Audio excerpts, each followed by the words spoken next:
আমার এলাকা বলেন, যেহেতু আমি রূপগঞ্জ উপজেলা প্রথম যুগ্ম আহ্বায়ক, আমি প্রতিটা ইউনিয়নের মাধ্যমে আমি আমার ক্ষমতা বলেন বা আমি আমার অধিকার বলেন আমি প্রয়োগ করতে পারবো। সেহেতু আমি বলবো, যারা আওয়ামী লীগের গুন্ডা বাহিনী রয়েছেন সাবধান করে দিচ্ছি, আমি আবার হুঁশিয়ার করে দিচ্ছি, এলাকার ভিতরে কোনো উল্টা পাল্টা কর্মকাণ্ডের সাথে জড়িত হবেন না। আর জড়িত হন তাহলে বাংলাদেশ জাতীয়তাবাদী স্বেচ্ছাসেবক দল নারায়ণগঞ্জ জেলা শাখার বিপ্লবী আহ্বায়ক মাহবুব ভাইয়ের যারা সৈনিক রয়েছে তারা কিন্তু আপনাদেরকে শক্ত হাতে প্রতিহত করবে। কথাটা লাইভটা অনেকেই আওয়ামী লীগের রয়েছেন, আপনারা ফেসবুক চালান বা আমার এই কথাগুলো আপনারা শুনবেন, আমরা কিন্তু প্রতিহত করব শক্ত হাতে। সেই কারণে বললাম সাবধান হয়ে যান।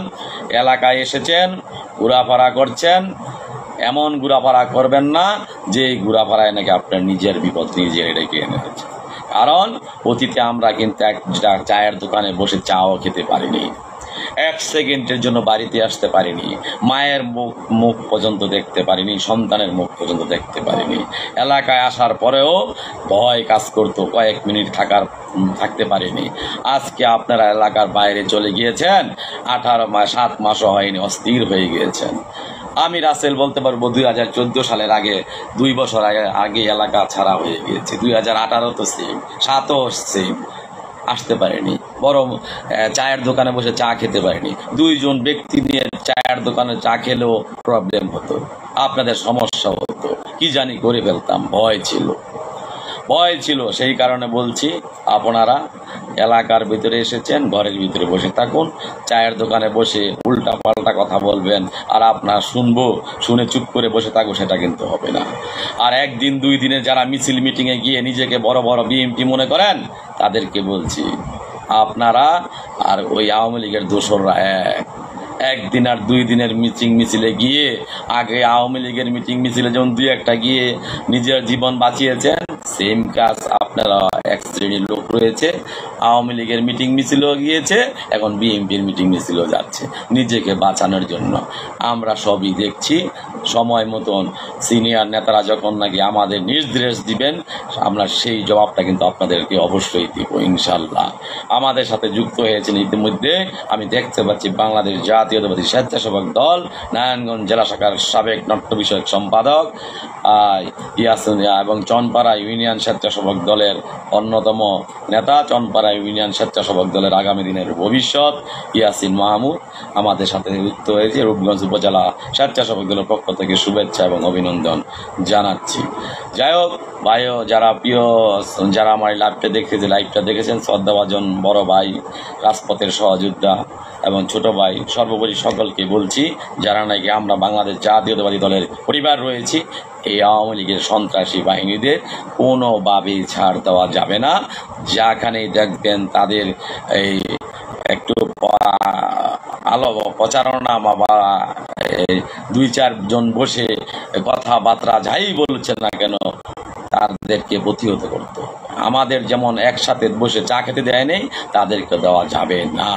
তাদের শাস্তি না হওয়া পর্যন্ত, তাদের শিক্ষা না হওয়া পর্যন্ত কোনো ছাড় দেওয়া যাবে না।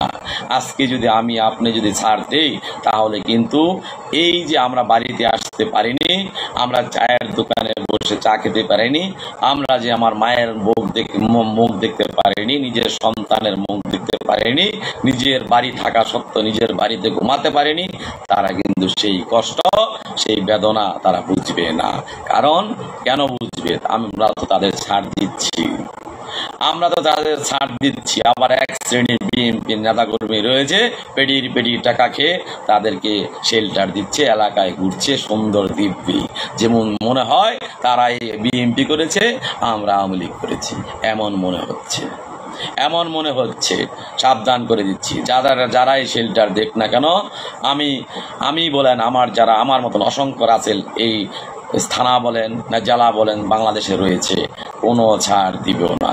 প্রয়োজনে নিজের রক্ত দিয়ে এই দলের জন্য জীবন দিয়ে যাব, চুল পরিমাণ এই নিজের এই ইজ্জত বলেন, সম্মান বলেন, আমি বিসর্জন দিব না। কেননা আমি অতীতে বাংলাদেশ জাতীয়তাবাদী দলের চেয়ারপারসন, সাবেক 3 বারের সফল প্রধানমন্ত্রী, বাংলাদেশের গণতন্ত্রের মাতা দেশ নেত্রী বেগম খালেদা জিয়ার সাথে আমি সাক্ষাৎ করেছি ওনার গুলশানের কার্যালয়ে। এর জন্য একমাত্র কৃতিত্ব বলেন, অবদান বলেন, আমার নেতা মাহবুব রহমান মাহবুব আমাকে নিয়ে গিয়েছিল যখন আমি ছাত্রদল করি। তখন আমি দেশ নেত্রী বেগম খালেদা জিয়াকে বলেছি যে ম্যাডাম, যতদিন এই দেহে থাকবে রক্ত, আমি এই জাতীয় দলের জন্য আমি সব করে যাব এবং আমার এই জাতীয়তাবাদী দলের পতাকার নিচে যেন আমার মৃত্যু হয় এমন অঙ্গীকারনামা আমি দেশ নেত্রী বেগম খালেদা জিয়ার কাছে করে এসেছি। সেহেতু আমি কে কার মামা চাচা আওয়ামী লীগের এগুলা দেখার আমার বিষয় নাই, এগুলা শোনার আমার বিষয় নাই, এগুলা শোনার আমার টাইমও নাই। আমার দৃষ্টিতে মনে হবে যে উল্টা পাল্টা সেই আমি কিছু আমার যারা নেতাকর্মী রয়েছেন তারা কিন্তু সৎ পথে প্রতিহত করব। তাই সাবধান করে দিচ্ছি, ভুলো এলাকার ভিতরে কোনো কিছু করার চেষ্টা করবেন না। যাই হোক, যে যেখান থেকে আমি লাইভটা দেখেছি আমি আপনাদের কাছে চিরকৃতজ্ঞতা প্রকাশ করছি। আমি আপনাদেরকে সকলের সুস্বাস্থ্য কামনা করছি এবং ন্যাক হায়াত কামনা করছি। এবং আপনারা জানেন যে বাংলার আগামী দিনের রাষ্ট্রনায়ক জননেতা জনাব তারেক রহমান সাহেব এই বাংলাদেশে বীরের বেশি আসছে।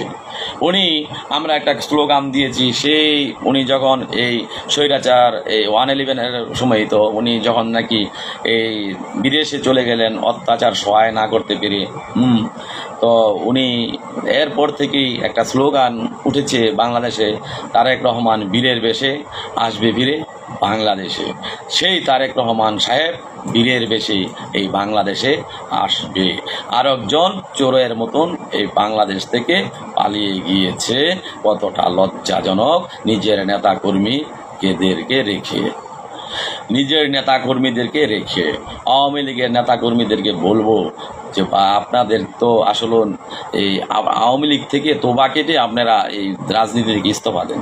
আপনারা কোন আশায় এখন পর্যন্ত যে আওয়ামী লীগ করবেন সেই আশা বুকে বেঁধে রেখেছেন? যেই নেত্রী নাকি আপনাদেরকে রেখে চলে যেতে পারে, তাহলে সেই নেত্রীর পিছনে কীভাবে রাজনীতি করবেন? সম্ভব না। আমি আমার নেত্রীকে নিয়ে গর্ববোধ করি, দেশ নেত্রী বেগম খালেদা জিয়াকে নিয়ে গর্ববোধ করি। কেননা ওনাকে অনেক কিছু দেয়া লোভ বলেন বা সেই দিব অনেক কিছু বলেছে, আপনি বিদেশ চলে যান। উনি কিন্তু যাননি। ওনার এই দেশের জনগণই বলেছে আমার সব কিছু, আমি এই দেশে আমার স্বামী ঘুমিয়ে আছে এই দেশের মাটিতে, আমি বাংলাদেশ ছেড়ে যাব না। আর একজন নিজের জীবন বাঁচানোর জন্য কিভাবে দুই বোন সুন্দর মতন চলে গেল। যাই হোক, এটা বাংলাদেশের জনগণ কিভাবে দিক নিয়েছে সেটা ভালো করেই জানেন। এই আওয়ামী লীগের ভিতরে যে ঘৃণা জন্মেছে সাধারণ জনগণের, সেটা ভাষায় প্রকাশ করার মতন না। এর মানে এই না বিএনপির নেতাকর্মী, বিএনপিও যে ভালো দৃষ্টিতে দেখছে সাধারণ জনগণ, সেটাও কিন্তু না। হ্যাঁ, বিএনপিকে ভালো দৃষ্টিতেই দেখতো, বিএনপিকে সালাম শ্রদ্ধা সম্মান ভক্তি সবই করতো। সেটা